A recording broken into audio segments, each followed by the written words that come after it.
Saat ini, ia harus meragukan bahwa kepergian mantan pacarnya mungkin memang ada alasan tersembunyi. Ternyata, 3 tahun yang lalu, Xiao Hu didiagnosis menderita kanker paru-paru stadium akhir. Agen pacarnya kemudian menemui Xiao Hu. Yan Ran adalah orang paling berbakat yang pernah saya temui. Saya percaya, dalam beberapa tahun ke depan, dia pasti akan sangat populer di seluruh negeri. Tetapi keadaan kalian saat ini, sangat sulit untuk menanggung hidupmu. Jika Yan Ran mengetahuinya, dia pasti akan menyerahkan pertandingan ini untuk menemanimu berobat. Xiao Hu juga yakin bahwa pacarnya akan meninggalkan karirnya untuk bersamanya berobat. Agen menyatakan bahwa pertandingan ini adalah kesempatan terbaik bagi pacarnya. Jika terlewatkan, tidak tahu berapa tahun lagi harus menunggu. Kemudian mengeluarkan kartu 1 juta untuk diberikan kepada Xiao Hu. Xiao Hu awalnya ingin menolak. Agen menyatakan bahwa kalian tidak cocok. Mungkin kalimat ini membuat Xiao Hu menyadari perbedaan di antara mereka. Dia meminta agar agen menambah 1 juta lagi. Dengan begitu, Xiao Hu membeli hubungan mereka seharga 2 juta. Malam, gadis yang tidak tahu apa-apa dengan senang hati menghitung tabungannya. Melihat tabungan akhirnya melampaui 10.000 yuan. Gadis itu dengan senang hati merencanakan masa depan mereka berdua.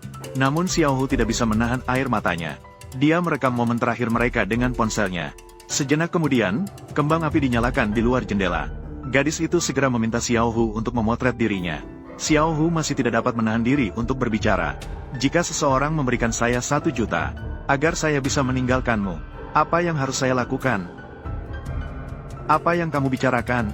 Maksud saya jika itu adalah kamu, apa yang akan kamu lakukan? Tentu saja saya akan menolak. Kita saling mencintai seperti ini. Bagaimana mungkin 1 juta bisa menggoyahkan perasaan kita? Xiao Hu tiba-tiba tersedak sedikit, menyatakan bahwa dia juga berpikir seperti itu. Jadi dia meminta 2 juta dari orang lain. Gadis itu langsung terdiam. Dia tidak percaya dan menarik tangan Xiao Hu. Bertanya apakah dia sedang bercanda. Xiao Hu tiba-tiba melepaskannya. Dengan marah menyatakan bahwa dia sudah cukup dengan kehidupan sekarang. Dia selalu mendukung gadis itu untuk menjadi bintang besar. Tapi sudah berapa tahun berlalu, akhirnya masih dalam mimpi jadi bintang. Gadis itu memberitahu Xiao Hu bahwa kali ini pasti akan berhasil. Memohon kepada Xiao Hu untuk memberinya 3 tahun lagi. Xiao Hu tertawa sinis, mengatakan bahwa dia tidak memiliki waktu selama 3 tahun itu untuk membantumu menjadi bintang besar. Setiap hari menjalani kehidupan yang sederhana dan membosankan. Sekarang toh sudah kaya, bisa mengejar kehidupan yang diinginkan. Xiao Hu langsung menghancurkan foto mereka berdua. Gadis itu mengjian foto mereka dengan penuh air mata. Meskipun kaca menggores tangannya hingga berdarah, namun rasa sakit di dalam hatinya tidak tertandingi. Begitulah Xiao Hu pergi dengan penuh kesedihan, dan rasa tidak rela meninggalkan gadis itu. Dalam sekejap, 3 tahun kemudian, gadis itu telah mewujudkan mimpinya. Menjadi bintang besar yang digemari banyak orang. Tepat di acara penghargaan, ketika pembawa acara bertanya apakah dia memiliki penyesalan, gadis itu teringat tentang pengabaian Xiao Hu terhadapnya. Ia tanpa sadar mengungkapkan keinginannya untuk melihat bagaimana keadaan Xiao Hu setelah mereka berpisah. Apakah dia hidup lebih baik dibandingkan sebelumnya? Pembawa acara dengan sedih memberitahunya, Xiao Hu hidup dengan sangat buruk. Sebelum meninggal, dia meninggalkan 1 rekaman video untuk gadis itu. Gadis itu tiba-tiba terkejut, namun segera menyadari, ini tentu saja untuk efek acara. Dengan sengaja mengatakannya, pembawa acara menggelengkan kepala, kemudian mulai memutar video Xiao Hu. Meninggalkan seorang pacar yang memiliki masa depan cerah, pacar yang lembut, manis, dan polos. Apakah itu tidak menyedihkan? Tidak menyedihkan. Jika dia melihatku seperti ini sekarang, itu yang akan menyedihkan. Kenapa kamu bergetar? Sudah tidak bisa memotret dengan baik. Tidak ingin merekam lagi. Aku benar-benar tidak ingin merekam lagi. Tidak boleh. Tapi kamu sudah berjanji padaku, harus merekam setiap hariku sebelum aku mati. Apa aku tidak boleh menyesal? Tidak boleh. Dalam pandangan sempurna Xiao Ye, tidak bisa diserahkan kepada orang lain. Sudah, Si Qi, di dunia ini, aku, hanya ada kamu seorang. Jangan kecewakan harapan saudara. Aku mengerti. Aku masih bisa merekam, kan? Bodoh yang terharu sendiri. Dia pikir 1 video bisa menghapus luka-lukaku sebelumnya. Lu Yuanshan, jika kamu masih seorang pria, jangan sembunyi seperti tikus. Jika berani, keluar dan konfrontasi denganku. Aku bilang, mengapa Li Yanran memperbarui lagu di WeChat-nya? Ternyata itu karena kamu membawa Xiao Huang pergi. Apa? Setelah putus, aku langsung memblokirnya. Di mana Huyan Bin? Ambil semua yang kamu mau. Dia tidak ingin apa-apa, hanya ingin anjing. Akhirnya kamu tidak ingin apa-apa. Hanya membawa pergi anjing. Tanpa malu. Jelas dia putus denganku demi 2 juta. Kenapa berpura-pura tidak bersalah di sini? Kenapa aku dulu tidak melihat jelas siapa dia sebenarnya? Selamat tinggal dunia. Tanggal 17 April tahun 2023. Pukul 10:08 pagi. Anjing kecil. Apa dia juga akan tahu bahwa kamu akan pergi? Aku katakan padamu. Sejak aku dan Yanran pergi ke Beijing untuk sekolah, kami jarang pulang.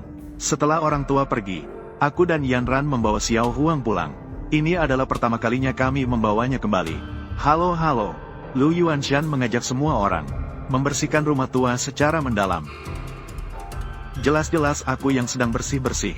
Tuan muda, bangun. Aku adalah pasien. Tolong beri aku ruang. Tetap saja aku yang bersih-bersih, teman-teman. Aku sudah bilang jangan memasak. Apa kamu tidak tahu seberapa baik dirimu? Mau keluar untuk apa? Maaf, ya. Belakangan ini, masalah pernapasan semakin sering. Semakin banyak. Namun, aku sangat pandai memasak. Sungguh, Yanran bisa membuktikannya. Lihat aku. Sekali lagi berani masuk dapur. Aku lapar. Xiao Huang. Aku akan pergi ke dapur untuk mencari pengunduran diri. Bangun. Ada apa ini? Kenapa hari ini begitu lengket? Aku tahu. Xiao Huang juga sudah tua. Kamu malas bergerak, kan? Jadi, hari ini, aku akan lebih banyak menemanimu. Di kemudian hari, aku mungkin tidak bisa menemanimu lagi. Lu Yuanshan. Aku tahu kamu sedang menonton. Aku tidak tahu apa maksudmu menayangkan rekaman ini. Tapi aku ingin memberitahumu. Bodoh sampai tidak bisa diselamatkan. Selamat tinggal dunia. Tanggal 17 April tahun 2023, pukul 11:21 pagi. Rumah tanpa orang. Apakah ini masih rumah? Lu Yuanshan. Dengar-dengar, anjing bisa merasakan tuannya akan pergi. Ia akan menunggu di kehidupan selanjutnya. Jangan berkata sembarangan. Xiao Huang sudah berusia 10 tahun. Dia hanya sampai pada usia meninggal dunia karena tua. Di sini, jalan terus, itu rumah. Jangan sampai salah arah. Jika jalan ke Yanran, segera tidak akan ada orang. Tunggu aku ke bawah.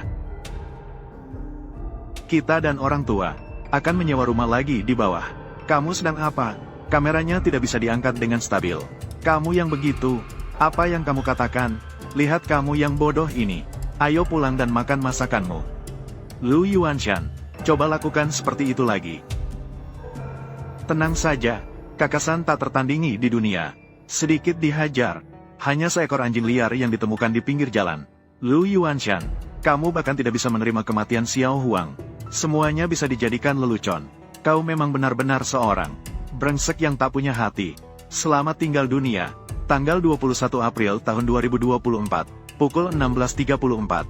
Terkadang, melupakan malah menjadi penghiburan bagi almarhum. Apa yang harus kita lakukan, Sici?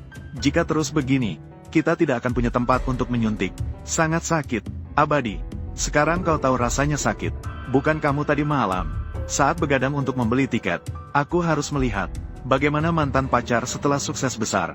Konser pertamanya, kan? Sudah lama tidak bertemu. Ayo lihat apakah dia sudah sukses dan berkembang.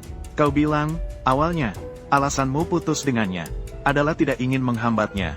Jika dia masih memiliki perasaan padamu, apakah kamu akan meminta bantuannya? Tidak. Tapi sekarang dia punya satu lagu. Bisa melampaui 10 juta. Dia pasti sudah memiliki kemampuan sekarang. Membantu mengobati penyakitmu. Itu juga tidak bisa. Kamu juga tidak boleh memberitahunya. Tapi kamu sekarang. Aku sekarang baik-baik saja, kan? Lagi pula, saat dia paling miskin, aku mengusirnya demi 2 juta. Dia baru saja meraih kesuksesannya. Aku pergi mencarinya lagi. Beritahu dia bahwa aku sakit. Ini apa sih? Tapi penyakitmu. Tenang saja. Aku adalah Lu Yuanshan. Kanker kecil. Mengendalikan. Yanran. Jantungmu tidak baik. Jangan panik. Dia hanyalah seorang pria brengsek. Bahkan jika dia mati, itu tidak ada hubungannya dengan aku. Jika dia mau membantumu, penyakitmu masih bisa diobati. Tubuhku sendiri. Apa aku tidak tahu tentang tubuhku sendiri? Penyakitku ini, meskipun menghabiskan uang, tetap tidak bisa diobati. Lebih baik menghabiskan waktu terakhir ini untuk menikmati hidup. Ayo pergi. Cepat, bukankah kita ada janji ke taman hiburan malam ini? Sebelum itu, aku juga menemukan sebuah tempat barbek. Kamu bilang, Li Yanran, Lu Yuanshan, benar-benar kamu, ya. Sepertinya setelah kita berpisah, hidupmu tidak begitu baik. Ada kata-kata yang tidak menyakiti orang. Cinta seharusnya tidak seperti ini.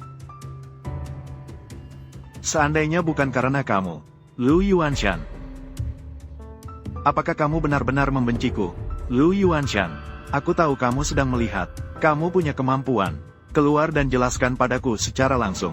Jangan gunakan video jelek ini untuk berpura-pura memiliki perasaan yang dalam. Saya bilang padamu, saya bukan gadis kecil yang masih berusia 3 tahun. Yanran, keluar sekarang juga.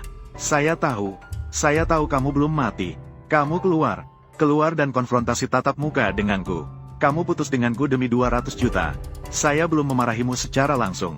Seorang sampah masyarakat, pria brengsek, menyembunyikan diri seperti cucu di belakang pintu. Keluar sekarang juga.